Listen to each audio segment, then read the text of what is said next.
Olá a todos, eu sou o Ciberpajé, também conhecido como Edgar Franco, e eu sou professor na Faculdade de Artes Visuais na Universidade Federal de Goiás e também atuo no programa de pós-graduação em Arte e Cultura Visual, onde oriento mestrandos e doutorandos. Eu vim aqui para falar brevemente para vocês sobre a minha experiência como professor em uma disciplina que eu criei na Faculdade de Artes Visuais, que é a disciplina Histórias em Quadrinhos de Autor, disciplina que existe já há 10 anos, e ela é ministrada como núcleo livre, algumas vezes, em outros momentos é ministrada como uma disciplina optativa do bacharelado em artes da Faculdade de Artes Visuais da UFG. Especificamente, eu vou falar sobre os HQforismos. Né? E o que são HQforismos? HQforismos, esse termo, ele é um termo que foi inventado numa parceria entre mim e a pesquisadora Daniele Barros, e ele surgiu a partir de uma compreensão nossa de que algo que eu estava criando à época, isso já tem alguns anos, tinha uma relação com os quadrinhos poético-filosóficos e a ideia de aforismo. O que são os quadrinhos poético-filosóficos? Trata-se de um gênero de quadrinhos genuinamente brasileiro que funde algumas características básicas e do qual eu sou um dos pioneiros no Brasil, mas a gente tem aí artistas como Gás Andraus, como Amaral e outros que trabalham, né, no contexto desse gênero, que tem como características as intenções poético-filosóficas dos seus autores, a brevidade das histórias, são histórias HQs curtas, e o experimentalismo de linguagem, tanto no traço, quanto no enquadramento, quanto no texto. E aí, eu, na minha transmutação em Ciberpajé, um processo mágico artístico que eu passei há cerca de 10 anos atrás, eu fiz um ritual que a cada dia eu criava algo que eu chamei de chave da transmutação.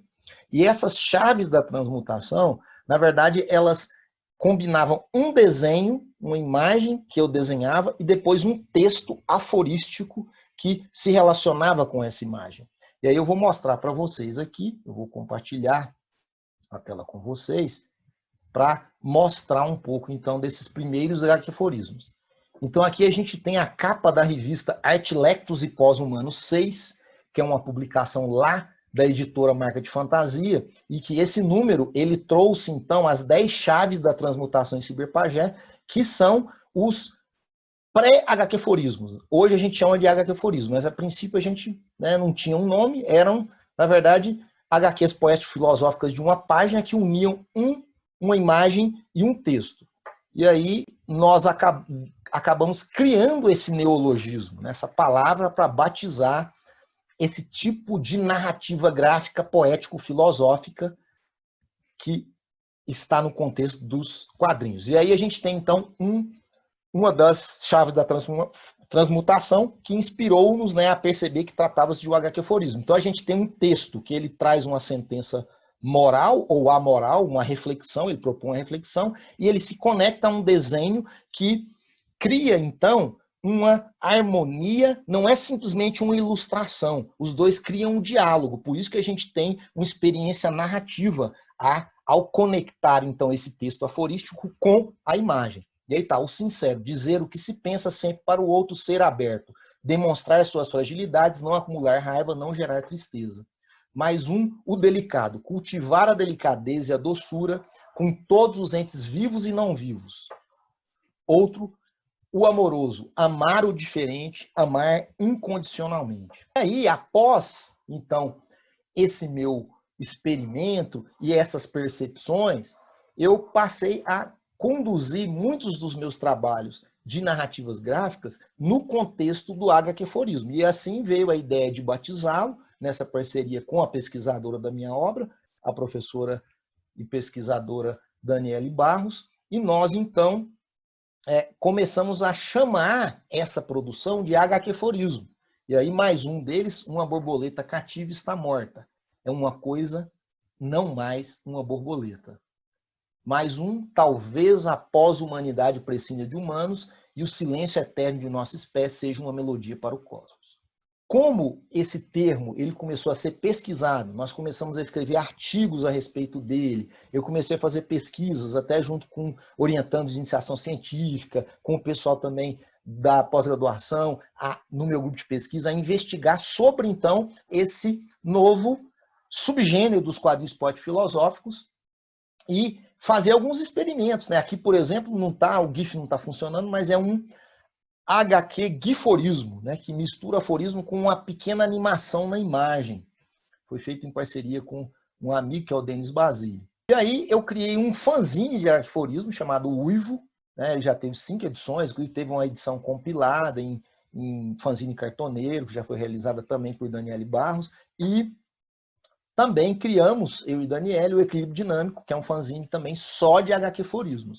E a pesquisa ela foi se ampliando e outras pessoas começaram a fazer HQ-forismos. Nós conseguimos reunir para um livro que ainda vai ser publicado aí, mais de 50 HQ-forismos de autores, alguns reconhecidos da história em quadrinhos brasileira. E aqui um HQ-forismo em 360 graus que você só consegue percebê-lo e vê-lo na completude se você navegar lá no meu Facebook. Então, é uma experiência também diferenciada de HQ-forismos. Aí, a gente entra nessa experiência que eu decidi realizar na disciplina, e eu comecei no primeiro semestre da pandemia. E já ministrei a disciplina 2 vezes e vou ministrá-la pela 3ª vez. E nessas 2 vezes aí, ministradas já depois da pandemia, eu resolvi aplicar um exercício na disciplina de criação de HQ-forismo. Inclusive, convidei Daniele, que fez um vídeo para os alunos, conceituando, explicando muito bem o que é o HQ-forismo, e aí eu propus, então, a geração deles do HQ-forismo. É interessante que eles gostaram muito do formato, pela sua brevidade, pela possibilidade de publicar nas redes sociais, e também por esse aspecto crítico, reflexivo e filosófico que está na base estruturante do HQ-forismo. Então aqui eu vou mostrar brevemente algumas produções dos alunos durante esses 2 semestres em que eu apliquei o exercício de HQ-forismo. Aqui é o Alberto Goraeb, não dá para ler, eu vou ampliar. Cada um de nós tem um céu e um inferno dentro de si. Aqui a Ana Maranhão, bonito é ser cafona. Aqui o André Rovo, tic-tac, tic-tac, o tempo voa cada vez mais rápido. Mas 1 segundo pode durar uma eternidade. Mais um, se engana quem pensa que sempre que estou sozinho, estou também em estado solitário. Carlos Henrique Pedro. Mais um, Daiane Ribeiro, o pior inimigo da humanidade é o negativismo. Todo voo é sagrado, todo sagrado tem seus mistérios, o sagrado é mistério. Emanuel Felipe. A idealização fantasiosa do amor ofusca o brilho de um amar intrínseco. Ao menos uma vez gostaria que as caras e corpos que salvam o mundo fossem diferentes. Do Felipe Anthony. Faça as pazes com seu demônio interior. Da Isadora Ramos. Ainda bem, não somos o que éramos ontem. Do Jason Miranda. Se um rato se senta à mesa e ninguém levanta, então temos uma ninhada. A autobiografia se impõe como condição, não opção. Tenha coragem de abraçá-la. Levi Nascente. E aqueles que foram vistos dançando foram julgados insanos por aqueles que não podiam escutar a música. Lívia Lopes. Vou dar um zoom para a gente ler. Dentro do mar da história humana, o quão fundo você realmente quer explorar é um trabalho do Manuel Oliveira. E esse aqui, que fecha, então, os HQ-forismos que eu selecionei para vocês. Às vezes devemos esquecer o passado para sonhar com o futuro. Então, foi uma experiência muito instigante. Eu vou continuar aplicando o exercício. Vocês viram alguns dos resultados aí incríveis que surgiram desse exercício e as peculiaridades que caracterizam, então, o que a gente chama de HQ-forismo. E as investigações como artista e como educador para me aprofundar cada vez mais nas possibilidades desse subgênero de quadrinhos poético-filosóficos vão continuar. Um super abraço do Ciber Pajé!